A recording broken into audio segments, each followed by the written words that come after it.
Marshall skips away. Marshall skips away. Marshall's still going. Marshall's got Richards coming up outside. Now inside. Arsenal have gone through an entire league campaign without losing. Bennett and the Dragons win the grand final. Whips that one away, and Kane Williamson and his team now World Test champions.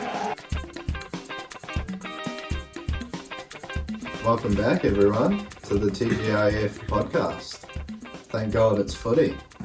How's the last week treated you, my bro? Apart from obviously Saturday night's don't know what to call it apart from a trouncing, really. It's a hard week to be a Tigers fan, that's for sure, but I guess the only silver lining is a little bit of school holiday action, you know.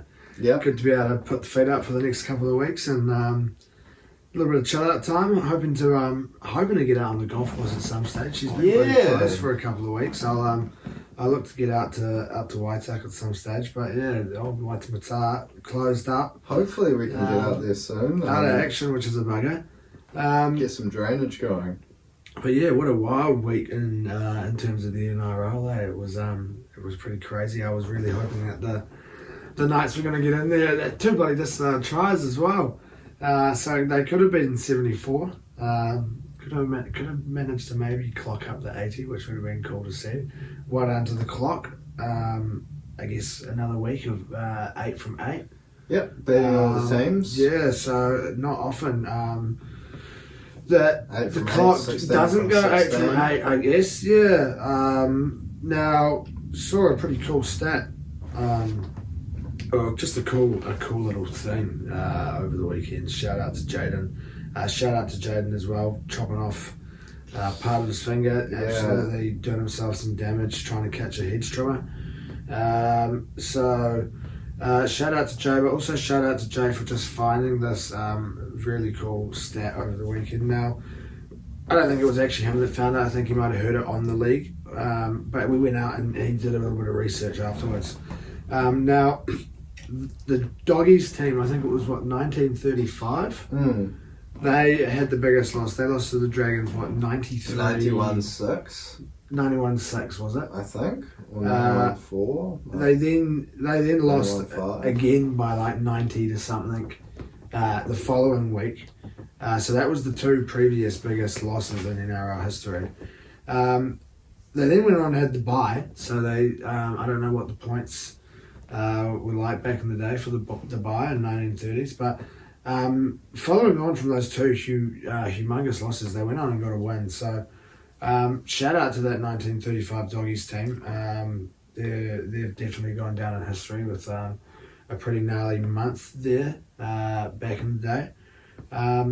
So shout out to that team. I just thought it was a pretty cool little stat to come out of the weekend with the two very high scoring games that we saw. Yeah, at least it wasn't 90, I suppose. Yeah, it wasn't 90. One it thing could you have can say. been worse. I think tries were worth 3 back in the day as well. Jesus. And then field goals were worth 2, but I don't think if you're scoring 90 odd points. Nah, worth of tries, you're probably not taking too many field goals. It's not really the game situation where you're going to be having a shot at goal if you're potentially walking through the opposition that easily, but yeah, at least it wasn't 90, I suppose. Yeah, could have been worse. Always could have been worse. Hoping for a similar sort of bounce back that we did see from the 1935 Canterbury Bulldogs, I suppose. That would be ideal. Tigers coming in absolute outsiders this weekend up against the Sharkies, so we'd like to see something of the sorts. But if not, I'll be hoping to continue my slow creep. I believe again I made a little bit of moolah on you, even though we had a bet each. Nah, I made like an extra $1 something because I had a null and void bet. Oh, okay. With Walshy. No, that's right. And mine paid like a couple of cents more, so I have gained a little bit extra on there this week, unfortunately. Yeah, 1-1 last week. And I'm not much more. I did a short round this week, so I've just kind of gone all out in terms of my betting this week, and I've really whipped out a few What could you call them? Big kahunas. Yeah, just some really hearty looking bets. Hopefully, just one would be nice. Ideally, the last one of the round. Don't know where the odds came from that. They kind of just skyrocketed all of a sudden. So I'll be hoping that at least one can come off over the weekend, and hopefully I can manage to creep my way into first. But I guess the big news to come out of the last couple of days now, yesterday, the two Origin teams went into camp, and we've had quite a few changes. Mostly to this New South Wales side, really. Now it looks kind of like Freddy seems to have lost his mind a little bit, I think. He's kind of gone for that combination of the two first, round one. Game 1 and game 2 tactics. Yeah. With the outside back cover and the second hooker. Yeah. I guess, where do you want to start? Well, I mean, if we have a look through If you start your way down the New South Wales side, obviously you got Tedesco keeps his spot, skipper. Many people expected that, I suppose, but many people also potentially expected a little bit of a shake-up there, potentially. My big thing is I don't get why you've got Gutho and Drinkwater. I understand that both can have a bit of outside back cover, but why bring in two fullbacks if you're not even going to think about getting rid of Teddy? Like, it's just silly to me. I think. If you're going to fucking make so many bloody changes, you may as well try and make a change somewhere in a position like that where it's going to make a bit of a difference. Hopefully, I think. Yeah. Honestly, I couldn't tell you Freddie's reason. I could make something up for it. Potentially there is another plan to get Robson or Gutherson involved in the game. Obviously Robson and Cook has that rotation there. He's got the ability to slot in at 13, but then they've picked a 13 on the bench, and it's all quite weird, eh? Like, obviously he could come on an edge or wherever there. You've got. Well, obviously, your wingers have stayed the same, Tor and Okar. Yeah, look. Tor, I think, he's been playing pretty well. I think he's been one of New South Wales. Nothing wrong with that there, but Okar's been well off. And if you're going off Freddie's thinking of who played well over the weekend, get them into the squad if they had a good game on the weekend. I don't think you can have Okar involved in the team. So it's an interesting call there. There's plenty of other players I think that deserved a shot at least, I think, in that role. Yeah, I mean, Adokar's he's a funny one. It hasn't been playing his best football. Possibly not as like big headlines around it, but going through a similar sort of thing as Tedesco. Sort of struggling to find form that he has found to become a champion of his position over the last few years, but has evaded him this last, year to 18 months, I suppose, except for flashes. Yeah. That's probably unfair. He played pretty well for the Doggies last year, I thought, but this year certainly hasn't been at his best. But speaking of best, a man that's come from complete left field to make the starting lineup there. Had a good weekend, get him involved in the team. Hey, it's just, I think it's really out the gate. That one there, I mean, crossed the try line 4 times, had one disallowed, and obviously played really well. And I don't want to say, you don't want to go out there and say anything too harsh. You'll have Greg Alexander on your back after seeing what he had to say to Buzz. Snap back at Reedy quite quickly. Yeah, Reedy, not Buzz, sorry. But yeah, it's just, it's a very, again, Katoni Staggs has been involved there already. Why at the Origin level, yeah. Had a call in there. It's playing some awesome footy this year. Obviously, very unusual. It's a bit of a needs must for New South Wales. I think your first choice centre pairing is obviously Trell and Turbo, but with them ruled out injured, you're probably looking at Crichton and Graham as your second string pairing there, but Graham's ruled out as well. So they had to find someone, and it was Bradman Best that they found, I suppose, which, yeah, very bizarre. Cody Walker as well. I don't think that's as bizarre of a choice, but comes into the side for Luai, which potentially a little bit harsh on Luai, I think. I think he was pretty good for New South Wales game 1 and 2. I don't think he was as bad as some other players. Something needed to change, but I don't think Cody Walker was possibly the right call to bring in. He's in career best form, I think. But why is Hines not playing? It's still like he's also playing some awesome footy. I don't think Sharks are where they are without Hines. I think everyone's sort of saying the same sort of thing there. And he seems to have just been shafted. Again, that seems to be what everyone's saying as well, that doesn't really get a shout. But it's an interesting one. It's an interesting looking back seven there, I guess. A couple of changes there in that forward pack as well.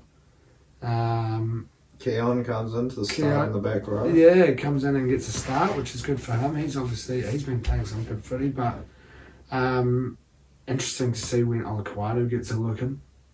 I think he's an Origin player. I think he's one of those players that would seems. I think he'd come in and step up for a game like that, and he's unreal already. He's got that X factor. Yeah, so I think he's probably feeling a little bit hard done by to not be involved. Yeah, I think it's tough. Keon's definitely played well these last few years and probably deserved a chance as well. But Liam Martin and Cam Murray, many New South Wales fans' wishes have been granted, I guess, those two into the starting lineup, but it does mean there's no room for Isaiah Yeo, as we said before. I guess a little swap for him and Cam Murray. Yeah, it's another interesting one. Look at that. I mean, that three that was so influential, Cleary, that Luai, might be part of the reasoning behind it. All not involved. You've got Cookie and Walker there to link up with Murray. That might be the thinking there. But yeah, Saifedi gets an Origin recall on the bench at the expense of Junior Paulo. Obviously, RCG and Jakey back into the side after recovering from injuries. Many probably would have put them in the squad for game 1 and 2 if they were available. I think so, yeah, most likely. So that's not really much of a shock to see them involved there, but to see Polo drop from the side altogether is a bit of a strange one. Yeah, it's it is a bit of a weird one, I think, but obviously Freddie wanted to make a few more changes, and then we see what we just spoke about earlier, Gutho and Drinkwater. Gutho taking that last spot on the bench, and you've got Drinkwater coming in, and also Spencer Linear, their 18th and 19th men. I think Drinkwater, another player who's playing some pretty good footy at the moment. Both deserved members of the squad, young players who you never know. Potentially a new coach comes in, that fullback spot, there might be a little bit of a duel between the likes of Drinkwater and Edwards. I think it should be a bit of a start fresh and see who basically who's playing the best at the time, or who's, and I think it's got to be a bit of a change up there for New South Wales. Maybe not whoever's playing the best at the time, but you know what I mean?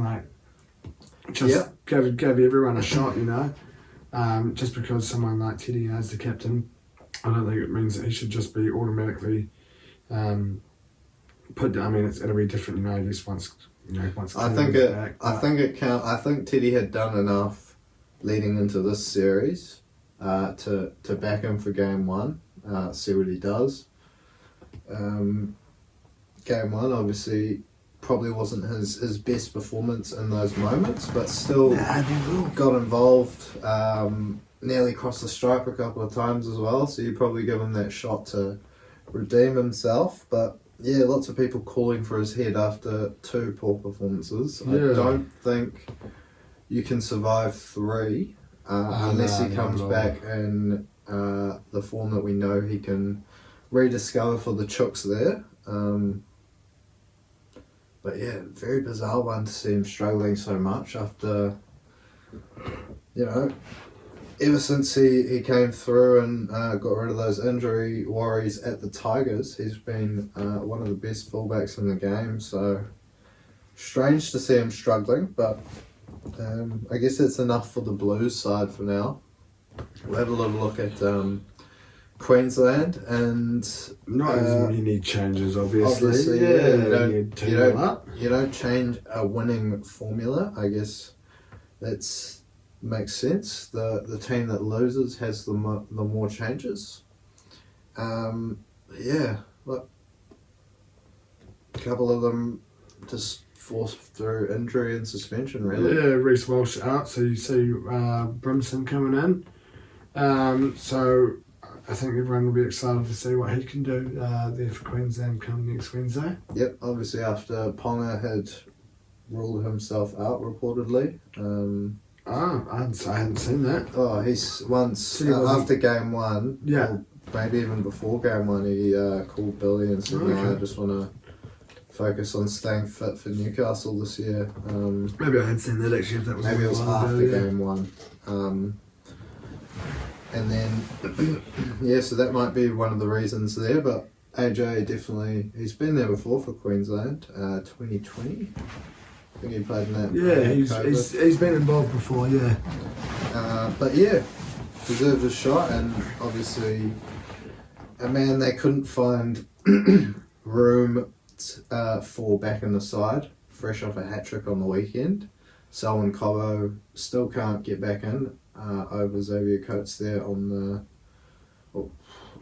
left or right wing, whichever way they line up there. I think he's a right winger, Coates. So yeah, that's about it. Big Red comes in. Yeah, good on him getting his chance so finally. I'm sure there's a player who's an Origin player. He'll be fired up for this one. Yep. I'm sure we'll see the best of him. Who was it that got injured for Queensland? Who was that other starting prop last game? I don't think it was Cotter, was it? He was on the bench. I don't have a clue. But yeah, I'm pretty sure he comes in for someone. I can't remember who it is. Have a look. Who was that in game 2, eh?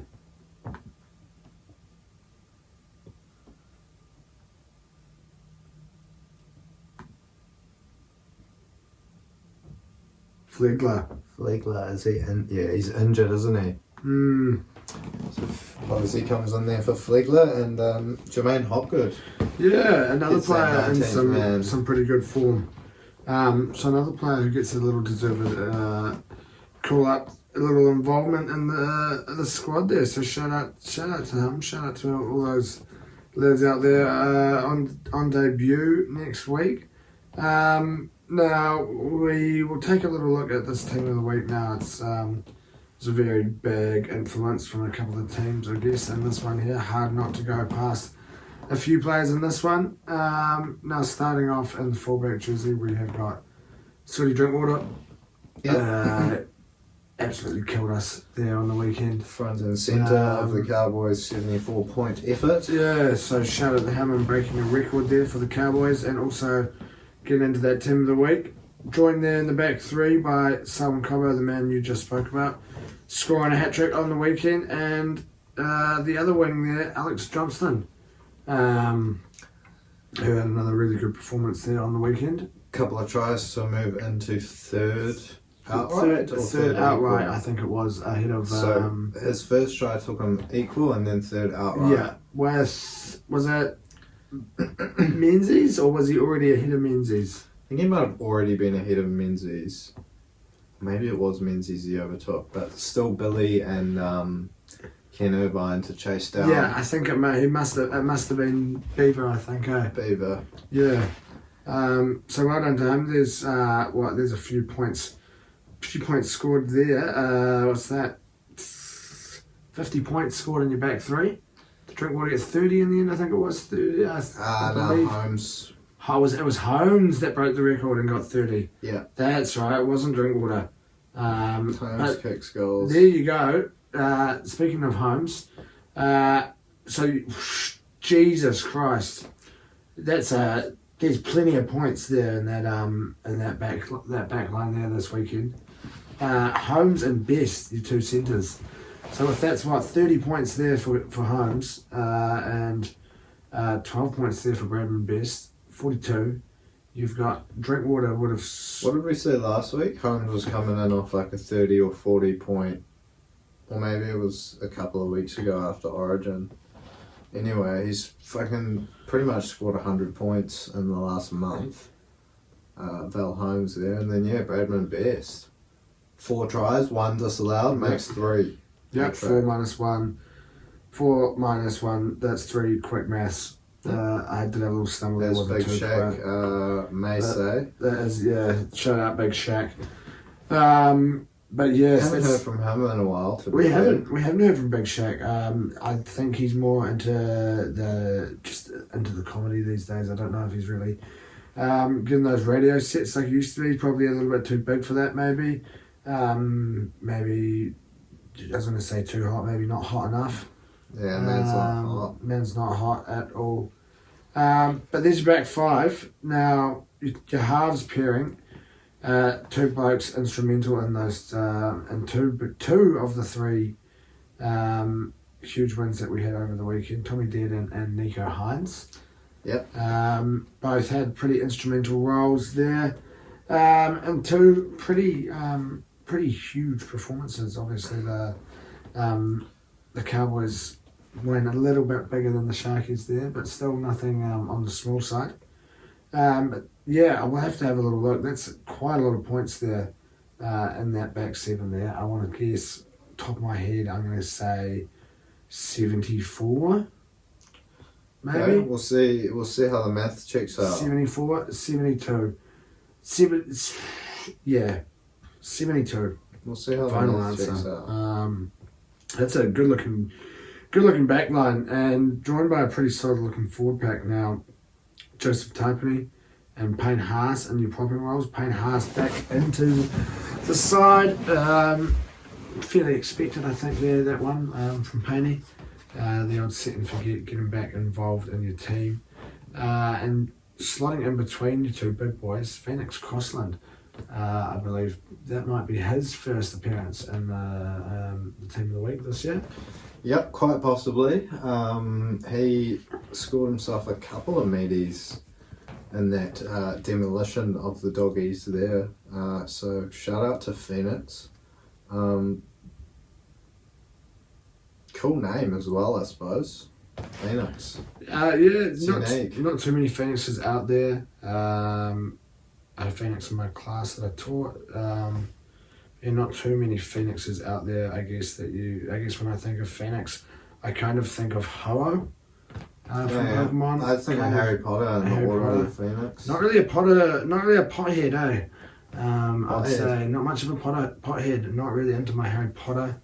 Can't say he's up there in my top 5.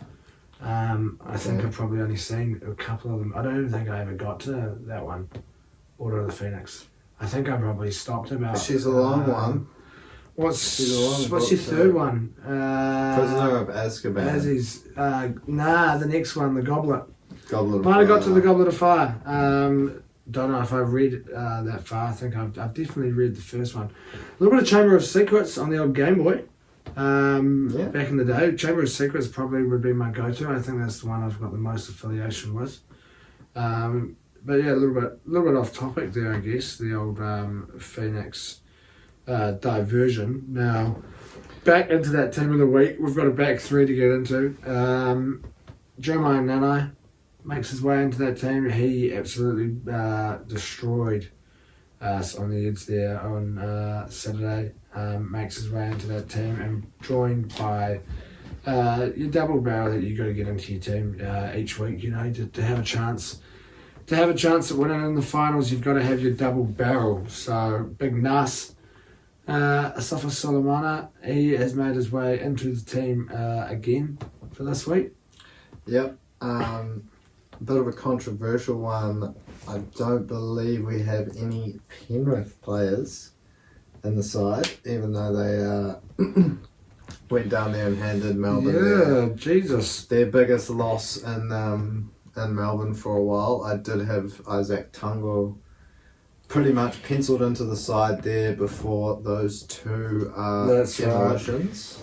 That's right. Involving those centres there. Tungo involved in the conversation. So unlucky not to not be involved, to miss out, I suppose. Isaac Tungo there, and as well as a number of Penrith players, but Big Nas, as you said, he's double-barrelled. We had to get him in there. You got to get him in there. He had a pretty good game, I thought.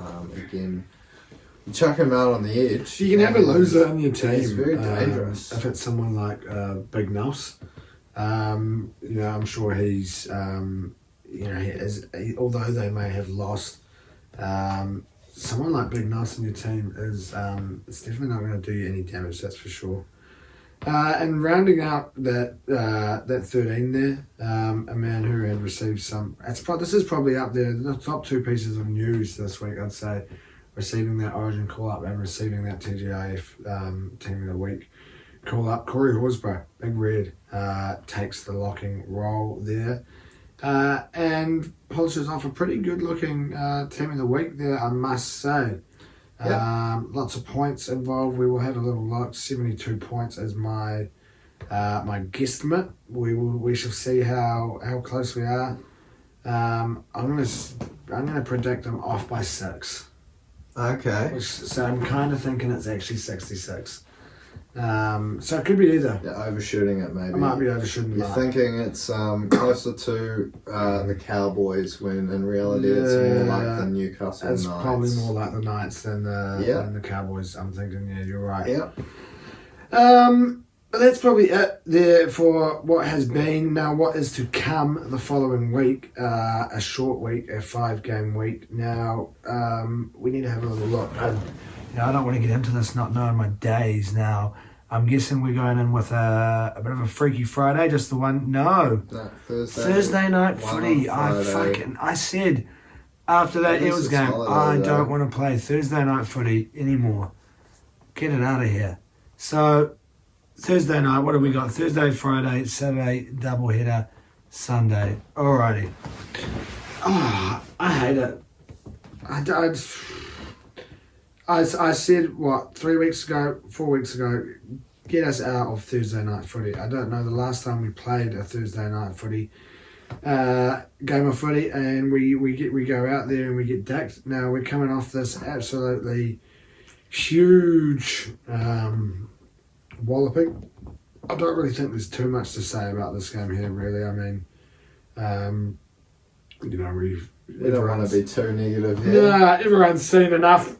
Everyone's read enough and seen the highlights, I'm sure. The nice long highlights video there with all the tries. The Ripper Rugby-like tackles. But a pretty poor performance, I think, from the Tags, and they're going to be in it tough this weekend up against the Sharkies, who did your boys a little bit of damage, 52-16 there on the weekend. Really took it to your Dragons there. They played a pretty good performance, I thought, and the worst thing was I thought the Dragons started really well. That first 10-15 minutes looked like they might be able to be in for a little, keep it in there. Keep it in there, it's not really how you'd say it, but stick it out, you know. Keep it in there for the battle, maybe. But the Sharkies too strong. Possible half century on the cards again for the Sharkies this weekend, I'd say. Yeah, it's. I don't think they have any of their players called up for rep duty, do they? No, I think that was. No one with no Nico there. Yep, so no one's called up for rep duty, which is it's tough. You're coming up against a full strength Cronulla side this week. Like you said, they racked up 50 last week. Nico his boys, you know, they look really in sync at the moment. Particularly, you hate to say it, when they come up against a side in that bottom half of the table, they tend to do really, really well, rack up these big wins, and struggle against that top echelon of teams. Now, again, don't want to be too negative on the Tigers. No disrespect, wouldn't put them in that top echelon of teams at the moment. So yeah, it's looking like Cronulla are heavy favourites, but you never know what happens. You're definitely not confident. I guess maybe that's a good thing. Coming in with low expectations. And it's just... you never know what happens. Thursday night. Yeah. I mean, you can recover your weekend with a good round. I mean, technically it's not even really part of the weekend. Yeah, exactly. It's only Thursday, it's the holidays, it's one of those.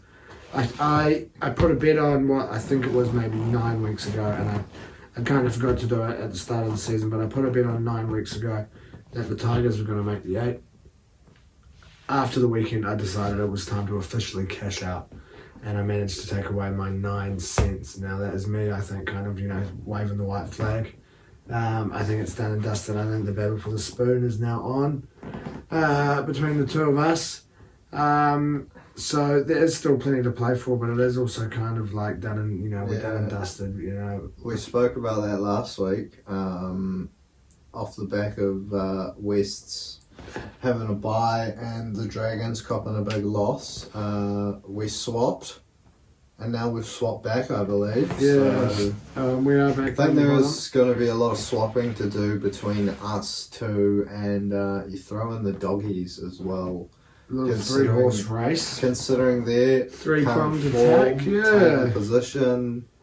So yeah, the battle for the spoon, it's all on at the moment. It is, but I've had to sort of stick with what you know.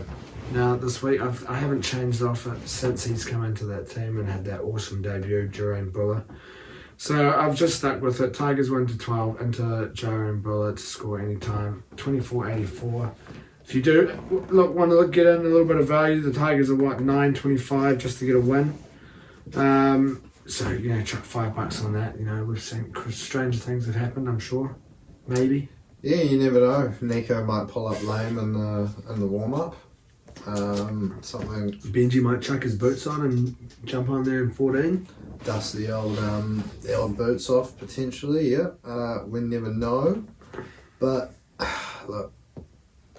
I've thrown a couple of speculative bets out there this week. I've also thrown maybe a silly one, which is definitely coming from the heart rather than the head. But this one I've tried to just really think, what do I think is the most likely outcome here? And that is a Cronulla 13+ win into Nico Hines to cross the stripe, just to juice that up a little bit more. Obviously, Cronulla 13+ wasn't offering much by itself, so $4.07 for that one there.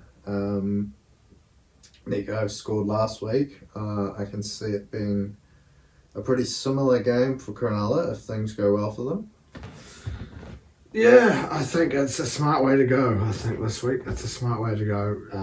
Back the team 13+, who's just put on a resounding win up against the team who's had it's 126 points. The swing there, if that's what you're going to say. Yeah, but the difference, because Dragons had 16, so what's that, 110 then? 110 swing and points differential there after the weekend of these two teams, so not good for my Tigs, but we will continue to push on, and we'll make our way into Friday Night Footy, where your boys will be hoping for a little bit of redemption, copping that big loss there that we just spoke about, 52-16, up against the Canberra team, who were lucky, I think, to come away with the win there up against the Titans on the weekend. Yeah, very controversial call, in which David Fafita was denied a try, which I think any NRL fan looking on that with a bit of common sense realises 130 15 kilo man that can move as quick as Dave can. Goes into the back of Jamal Fogarty that's stopped in line. It's not a penalty for bowling him over. It's Fogarty's fault for trying to block him off. It's a bit of a rough one there, I think, for the Titans, and very rough. Did me on my bit as well, which is a bugger. Yeah, it's obviously you don't want to cop calls like that when you're at either end of the table, the extremes, but it definitely makes more of a difference when you're fighting for that 8, and you see coaches are being sacked off the back of results. It's a bit rough to be losing off calls like that, but yeah, Canberra snuck home in that one. They're playing pretty good footy. I could probably expect them to dispatch of us quite easily. Swapping Hudson Young out for Big Red in terms of rep duty there, so I don't think they'll be too weak without him. It's not too much difference, really, is it? He's a big difference in their side. But to get Hudson Young back in there, he's also a good player. Big for them too. So they've still got Jackie White and Big. It's a good looking Raiders team, I think.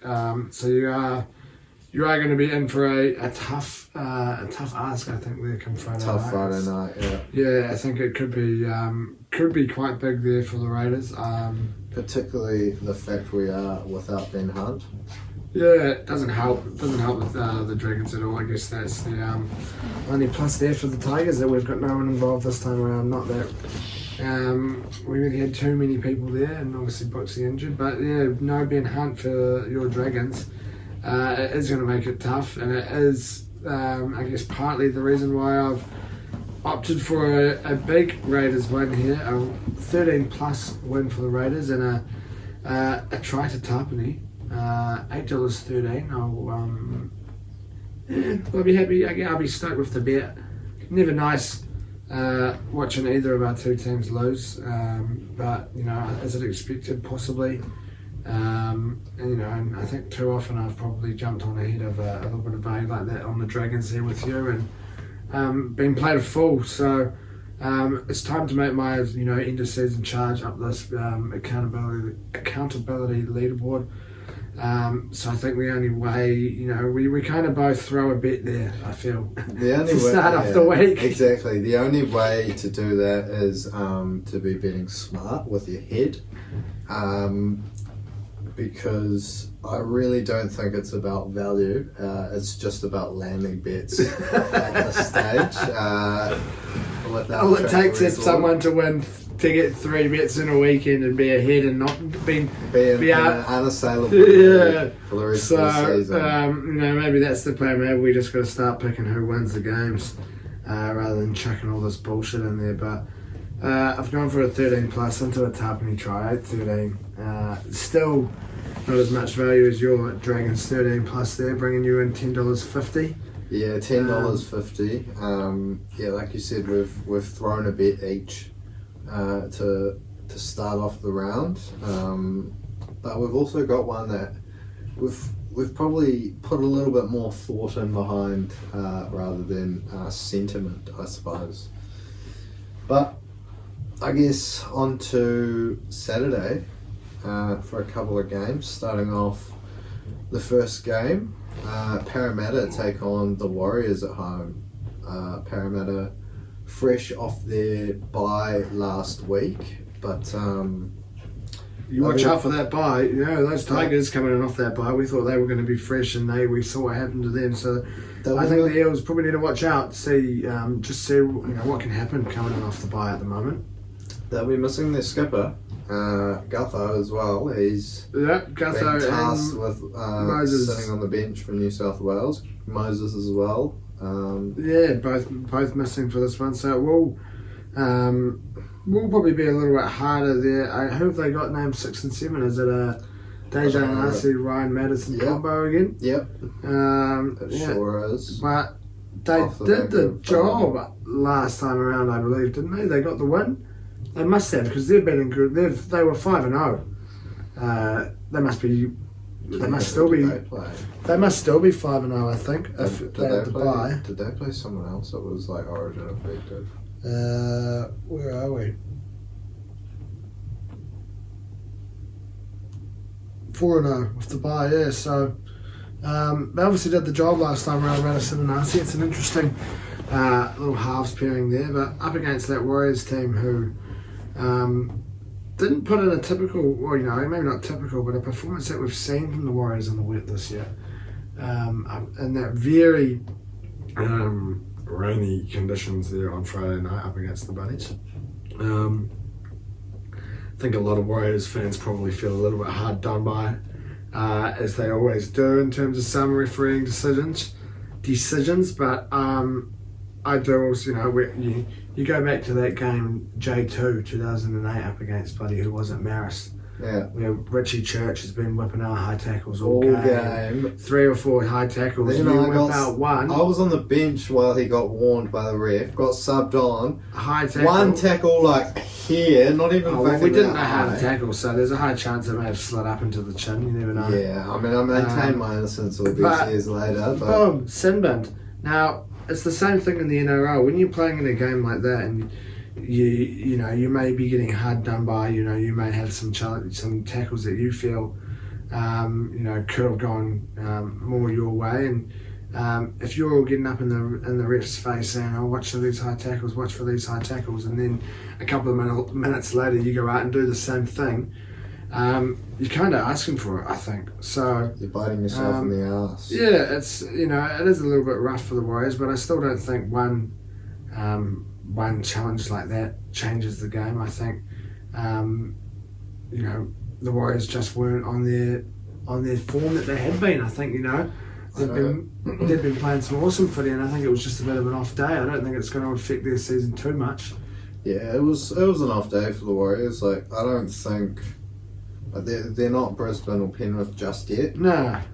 There's still a couple of players, maybe a couple more years of playing this winning football away from getting to that sort of level. So they are due to have a bit of a slip up every now and then, and it was a little bit of a slip up from them, but I think it was just a case of an absolute Cody Walker masterclass on Friday night there out of Mount Smart. He was whipping out bloody crossfield chips to Alex Johnston. Awesome. It was an awesome game. Awesome tries that he set up. He's playing awesome foot. I think he's based on his form. You take his form just by itself. Forget about Nico Hines. He's probably earned a rep jumper based on how well he is playing. But yeah, look, Warriors, will they be able to bounce back this week?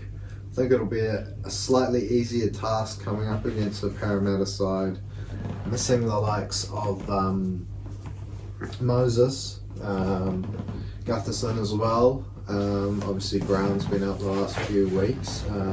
He's been handed, I think it's like 7-game ban and like 40k fine. Fine, yeah, they were talking about that earlier which on. is not much considering he's on, I think, 800 grand a year. No, I don't think the money's going to have too much effect on him there, really. Yeah. But it's a hard one, I think, that one there. Yeah, it's a buzzy one. I think we've all been in that situation where we've blacked out and not known what the fuck we've done. Yeah. And just thank God it hasn't been anything that's, I guess, landed us in trouble or hurt anyone else like that. But what's done is done. I guess it's not really for us to really be commenting further on. But he'll be sitting on the sidelines for Para for the next 7 more weeks. Oh, Jesus. So, yeah, like you said, Dejan Arcee and Ryan Madison have been tasked with the job. Sean Russell at the back there for Para. So, will they be able to do it at home against the Warriors side that is looking to bounce back? Who knows? I hope so. And a nice close game, ideally. A little 1-12 would be perfect for me. Chuck Sivo and Martini Zalesniak down as 2 of your try scorers. It's the icing on the cake, $10.41. Fingers crossed. Now yours is a little bit similar. You haven't gone for a winner, but those two men are both involved in your bet this weekend. Yeah, look, DWZ and SIVO really just did not know what to do. Parramatta last couple of weeks have delivered me that 13 plus into Gutho bet. I had it written down as soon as I typed the notes up, but Freddy chucked me a bit of a curveball there, so had to reshape it. Don't know who's going to win, DWZ and SIVO. And then I've chucked Sean Johnson in just to get a little bit more value, $11.74, just to breach me in to those double figures, I suppose, to hopefully start our Saturday off with a bit of value. As we move into Souths taking on Canterbury, the Canterbury Bulldogs. Yeah, your second game of your Saturday night action there. The Bunnies obviously coming out of that game we just spoke about there with featuring the Cody Walker masterclass. Yeah, good win there up against the Warriors, and the Doggies in the doghouse, I guess you could say, with the old Tigs. Coming away with the big egg on the weekend, the 66-0 drubbing at the hands of the Newcastle Knights. Now, lots of talk, plenty of talk, whether or not this performance was worse off than the Tigers one there. I personally think it was. I think it's... But I think it's also kind of more excusable with the fact that they don't really have as many what you would call like regular first graders out there. Yeah.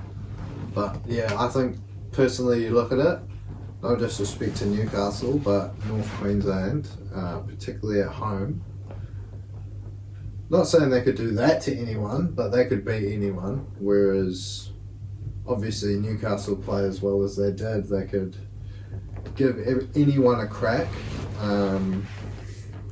But yeah, I mean, it's much of a muchness really, isn't it though? Yeah, it is. Either way, I mean, you're sort of conceding the half century and also bringing in the old duck egg.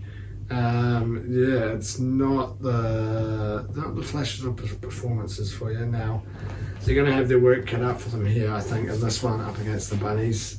Coming in with a little bit of form, obviously missing their main man there and Cody Walker. Yep. Won't be involved. There'll be no missing a few, but there'll be no big masterclass from him on the weekend. But I don't believe that they're going to be missing them too much. I don't think they're going to be missing too many of those players too much. I think it's you should still be ideally bringing in a big win over the weekend, you'd hope, if you're a Bunnies fan. Yeah, I think the Bunnies will still have too much in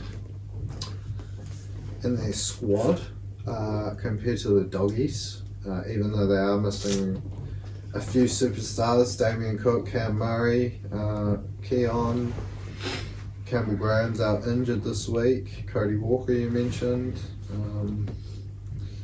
Latrell's still on the sidelines, but even with that sort of number, I do see them picking up a comfortable win in this one. Yeah, not much else really you can say on it, really. Hoping that we're proven wrong. Are we? But... Are we really? I mean, we're both really hoping. We probably just want the Doggies to just continuously pick up those big losses. In more ways than one. I mean, we've both They've already got the worst points difference. You're correct there. We've also both gone 13 plus this week. So ideally, we don't really want the Doggies to bounce back just yet. I'm just saying, in general, for the spectator, for the Doggies fan.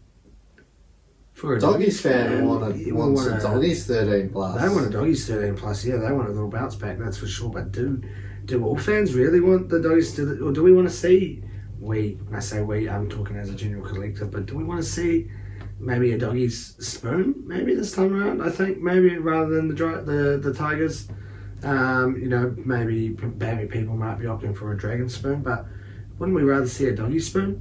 I think so. I don't know if we're after a bounce back just yet. Now, I think ideally we both want to be seeing a 13+1 with a little bit of Munro try scoring action, like we saw from him last week on his debut. Ideally, Yep.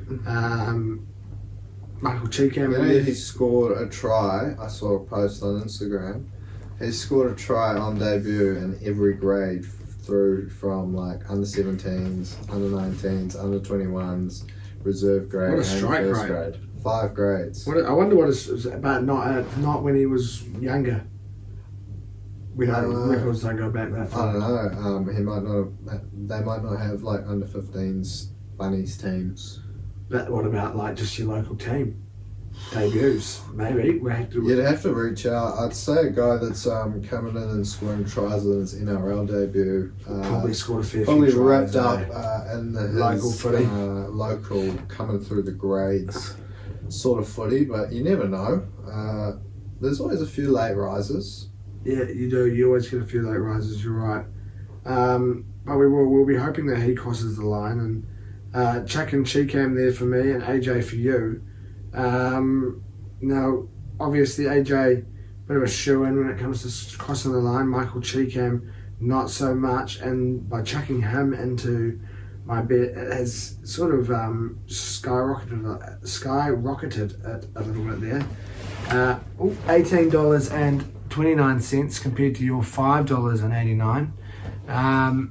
Obviously, they both can come off, but one sort of wrangling a little bit more moolah than the other there. That'll sign off your Saturday. Maybe you can chuck all 3 and see what you come up with. Yeah. Might be looking at $30-$40 potentially. Probably looking at 30ish.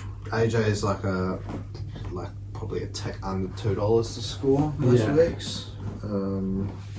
But yeah, do with that what you will. One or the other or both. Yeah, either or that. And make way for a little bit of Sunday footy action. Only the one game to bring you.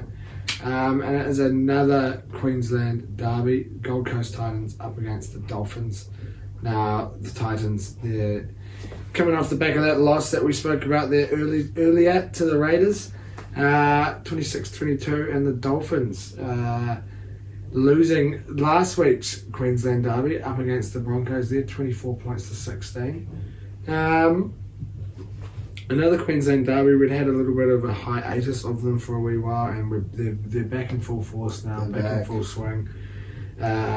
Queensland's flopping up. It's a big deck. Yeah, and regularly. They not are just on the origin level. They're enjoying a Queensland derby now with the 4th team added in there, and we've got one to finish off our week this weekend. It should be a good looking game. Now the Dolphins are sort of starting to fall off a wee bit. And the Titans are just one of those weird teams, eh? They've kind of been a weird team for like 6 or 7 years where they're kind of just there, they were quite shit. Now they're just a little bit shit, sort of. They're there or thereabout at the moment, but they'll have one week where they might have a really good week, i.e. that game against the Storm. That game against the Storm. And then they have a game, where they don't play their best football, i.e. some game this year where they probably haven't played too flash. Now, the Queensland derby, though, it sort of spices it up a little bit. It brings a little bit more fire to the belly. There's plenty to play for. It's this kind of like your city versus country sort of match up pre-origin, the old Queensland derby there. Yeah, well, we've never really traditionally seen a trial match for the Queensland team. No, so is this it? Maybe. I don't, not really, but is it? Probably not. Is it? Is it? Maybe. Is it? I don't know.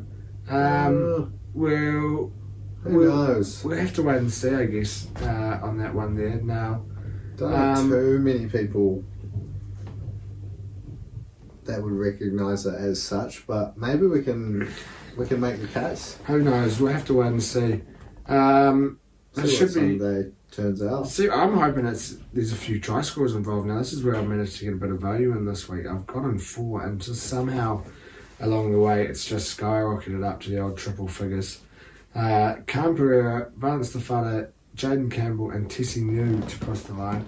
$141.80 now. I think I boosted it in there on the old nets, like about $160. So plenty of profits to come in there if that one comes away. And you've gone for one of my favourite little outings there, the old Golden Point, $17. Golden Point, $17. Yes, sirree. Hoping it's a very close game, this one. Yeah. Bring on the Queensland City Country, I suppose. Yeah, bring on the Queensland Origin Trials, bring on the Queensland City Country. But that'll wrap up your short week. We've got 5 teams coming in off the bye. You've got the Bronx putting in a pretty decent looking performance there up against the Dolphins. We just spoke about that there. Maybe that was the Origin Trial. Maybe that was your Origin City versus Country. The Broncos up against the Dolphins last week. Yeah, potentially. Reece Walsh was obviously missing from that one, but they still managed we to... see Grimson involved. Vis-a-vis, Vis-a-vis Brimson. We then see the Cowboys coming away after that humongous win there up against my Tigs.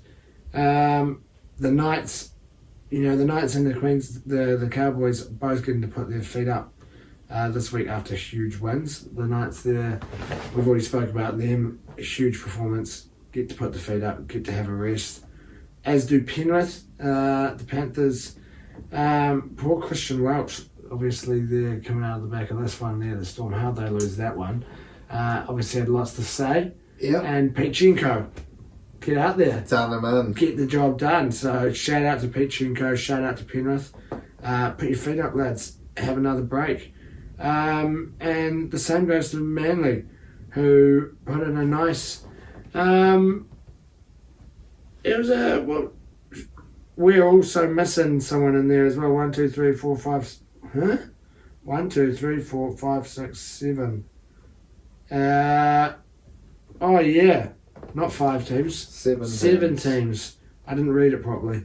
Because I was thinking we got like Penrith and Melbourne. I was thinking we hadn't spoken about the Storm or the Roosters actually. Yeah, but so Manly getting to put their feet up, and the Roosters and the Storm. So 7 teams with the bye. 7 teams getting a rest. And it seems to be 1, 2, 3, 4, 5. You get a win, you get a rest. That's our problem. Yeah. Well. No. I mean, Melbourne and the Chooks, both copping losses. They are. You're right. But nearly. But it seems to help. Maybe it helps. You get a win, you're more likely to get a rest. Yeah, I mean, I'm pretty sure those buys are locked in before the result of the previous week, but we'll have to see. We'll have to get deep inside the NRL and figure out how these buys are sorted. I'll flick Volandis an email tomorrow, potentially. Yeah, see how we go. Get him in here in the middle. Big Pete now probably wraps us up in terms of the footy. Now, still not too much going on in terms of the Arsenal. Was he locked in last week? No, believe, was he not? Time of recording, he wasn't, and you said I wouldn't be surprised if it was the next day or two. I think it was the next morning. I think it was Wednesday morning. Havertz. Yeah. So Havertz officially locked in £65 million. Pounds sterling, yeah. Pounds sterling. Locked in. He's involved. He's going to be here now. I guess maybe a little bit of smack was spoken about him, but I think it's tough to not talk a little bit of smack when you come 12th the season before. But Arteta must have a plan. We will have to wait and see how he goes start of the season. I think the weirdest thing to come out of it is the fact that he was at somebody's wedding. One of his Chelsea teammates? Kepa's? Yeah. I think it was Kepa's wedding. At the time of the signing video, I think, which is outrageous. So shout out to Kepa. Maybe all of these Chelsea players there who seem to be on the out. There was a photo actually of about 3 or 4 of them who all have left, all smiling. So quite an interesting one there, getting the signing done at the wedding. But it also seems as though we've had Declan Rice locked in. Obviously agreed this £105 million. £105 would be lovely, but £105 million deal for Declan Rice. Yep. All but officially announced by the parties. I think they're just working their way through the payment structures and all of that bullshit that you get with £105 million purchase. Never purchased anything for quite that much money, but I can imagine it's not sort of, here you go, here's a briefcase with £105 million cash on it. Nor is it as simple as transferring them. The old bank transfer through your app. I don't think you can sort of whack 105 I don't think you can, no. mil through there. They'll probably cut you off. I don't know who's got the PIN number for the bank account in terms of that at Arsenal either. I don't know if Edu, I think. Edu has the PIN? I think it's Edu's responsibility. Jesus, that's a very important set of 4 numbers, I'm sure. You might have longer pins when it comes to that sort of moolah. But yeah, all 6-digit pins, maybe? Yeah, potentially. Potentially multi-factor authentication going on with Edu and Stan Kroenke's possibly phones. Thumbprints? Yeah, biometric sort of could be involved with a little bit of that, who knows. But yeah, allegedly, reportedly, Declan Rice will potentially, he's in a similar position as we were last week with Havertz, where in a couple of days' time before we... So maybe that's us tomorrow then, we're going to be seeing him... Maybe this is our... Yeah, this is the way to do it. We just mentioned signings and they'll pop up the next day, but another one that Arsenal seem to be heavily linked with, the young lad from Ajax there, Timber. Yeah, the young defender. Right back / centre back. Looking at about 25-30 million, I believe, for a deal there for him. But there's been a little bit of talk about them, but I haven't heard anything really for a couple of days. So we have to wait and see. Plenty of transfers going on around us, but we will keep our ears to the ground in terms of anything there for the us. Now there has been outgoings yet? No outgoings of any. No official outgoings yet. We've had Pablo Mari officially join Monza after his loan deal, but nothing too substantial really.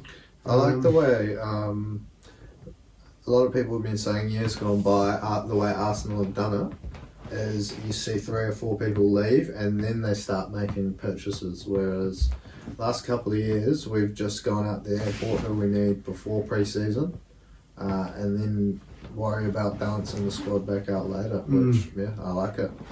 But anyway, before I interrupted you there, you were probably about to say that there's been a little bit more going on in England than just the transfer. I was going to say we have had a little bit of Ashes action, and it is officially 2-0 to the Aussies. Yep, 2-0 to Aussie after picking up a 30-40 odd run win in the end there. It was a good back and forth game again. Couple of big moments though. Don't know if plenty of talking points. Yeah, the old catch, obviously there that sort of rolled along the ground as he's caught it there. I guess it's a try in the NRL. He's definitely had downward pressure. Control of the ball, and downward pressure. So it would be a try, which means I think if we are going, what's your thinking? Is it out or not out? To be honest, I think it's not out. I don't like the fact that people catch it and then within like a split second throw it in the air. Yeah, like bicycle kicking it off the boundary. I always got told as a kid, I don't know if it was just my dad fucking read this fucking rule in the rule book one day. I was like, this is a pretty one. But like the control of your fucking ball and control of the movement, I'm sure you've heard that. But he always said like, if you catch it, make sure you hold it for 3 seconds before you throw it up and celebrate it. So that people know. So that people know for sure, like, there's no fucking around. He's caught it and he's fucking got it. He's held it for 3 seconds. And then he can throw it away. So for me, that's sort of like he's caught it and within like half a second he's sliding on the ground. I just think if it touches the ground, it's... Which for me, you've got to hold it for like a couple of seconds before you fucking put the ball on the ground or throw it in the air. Or You could bloody catch it and then just be a dickhead about it and catch it and put it on the ground like that, and I think it should be not out. You know what I mean? Like, yeah, like hold it for a couple of seconds. Yeah, it's, like, I think if it touches the ground, it's not out. I think that's fair enough. I can see why Stark's probably fucked off, because like you see when he's caught it clean as fuck. What do you want him, like, do you want him to catch it and then like fall over him? Because like, have you seen how much he's been fucking chunking up the turf, like taking divots out and shit? Yeah, playing golf. Huge divots with that big fucking lanky bloke's knee. So like, I can also understand he's not wanting to fucking fall without supporting with his arms, but like, yeah, you also at the same time can't put the ball on the grass. So yeah, probably not out. But then Bairstow's stumping soon swept that one under the rug. Another interesting call there, exactly. So yeah. What are your thoughts on it? I don't think it's in The spirit? I don't think it's in the spirit of the game, no. Yeah, it's one of those ones which is a bit controversial, I suppose. I can see varying people's opinions on the matter. I probably do think that maybe Pat Cummins could have potentially had a word with like the umpire, Bairstow and Carey all at the same time and be like, look, sort of what's the jam here? Like, what did all three of you see? Did you see it as a dead ball, umpire? Like, what were you up to, Carey? Like, because Carey catches it and throws it straight away. So from his point of view, what else can he do apart from keep up to the stumps and try and stump him? But then Bairstow's saying that like he's thought it's over, so he's gone to talk to his batting partner, which is what you do. Yeah. Kind of buzzy. Probably could have withdrawn that one there, which is what they're saying. But the old MCC members, the Lords members, bit of heckling of the Aussies as they walked off to lunch or whenever it was, tea. Have you seen all of that, calling them cheats? Yeah, no, I have seen that, yeah. Quite hectic. It's probably expect better from the likes of the MCC members. Yeah, you don't really expect that coming out of there, do you? It's not really like your common fucking Joe and Pete that's in there. I think you have to be pretty wealthy sort of fella to get yourself involved in that club. But yeah, they obviously weren't happy with what they saw out in the middle and weren't shy and what you see in sports their sometimes, isn't it? You see their people's true colours shine on through. It was all on. How many more have we got? 3 more? 3 more games. So 3 more must be starting one Saturday, Friday our time. Yeah, I think the rest of the games are a bit more closer together. Closer together, yeah. They're up to Leeds. 6th of July. 6th of July, which would be Thursday night our time. Okay. So Thursday, Friday, Saturday, Sunday, Monday. Gotcha. I suppose over there. So 3 to go. 3 to go. England will have to win them all to win the Ashes. Aussie can retain the Ashes with just one more draw or win it. If they could win with another test, win from those next 3 games, or if they're all 3 draws, Aussie win 2-0, I suppose. But don't think it's shaping up to be like that. No, I don't think it will be either. But it'll be interesting to see come Thursday how they start off. Yep. Now, had a little look at the weekend of darts that we had. Now we had I don't want to buff the name up here. We had a form of match play. I think it was the last round of qualifications before the match play was announced, but it was the European darts match play. And Luke Humphries took the win there in the end, beating Dirk in a pretty good looking final. But I think the main talking point out of the weekend was probably Jan van Veen, a young Dutch fella, in some really awesome form. Smashed the record, I believe, in terms of his average, 116. That he seemed to average there over a few games and had a few really awesome performances. A good 6-0 win there over Damon Header there early days, which was good. But nice to be able to have a Saturday night there up until about 3, falling asleep watching the darts. And now on the weekend, what have we got this weekend? I feel like it is again more match play, I believe. No, we're off to Poland. That's right, off to Poland. There's a couple of players' championships, and the world match play is not till the week after. But off to Poland this weekend. Who have we got going along there? Is it going to tell us much? Not. Oh, yep. Standy 8 there from the PDC. Ratashki, Christoph Koop there, who was involved at the World Cup. We've got World Cup, Boris Kirkbar, Sedlis. It's actually quite a good looking lineup there. So bit of Polish darts to get involved with over the weekend. Before we get into the World Match Play the weekend after that. But that's probably about it from us again for another week. Yep. As always, thank you for listening. Thank you for tuning in, however you may have been here.